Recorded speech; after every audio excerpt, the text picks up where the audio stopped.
भाई देखो इसका हुंडई क्रेटा है, इसका क्लच प्लेट गया है, तो हम लोग क्लच प्लेट जो है रिप्लेसमेंट कर रहे हैं।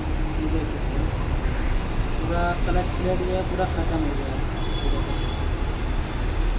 हम इधर भी दिखा रहे हैं, ये सब भी देख सकते हैं। हुंडई क्रेटा है, ये इधर ले बराबर ये सब है। यही ये जो जाड़ा वाला है ना, ये सबसे ऊपर रहेगा, और अपना ये जो नीचे है पहले ये आएगा, फिर एक सिम आएगा, फिर प्रेशर प्लेट, फिर क्लच प्लेट आएगा। देख सकते हो, कंप्लीट करने के बाद बनाता वीडियो बंद।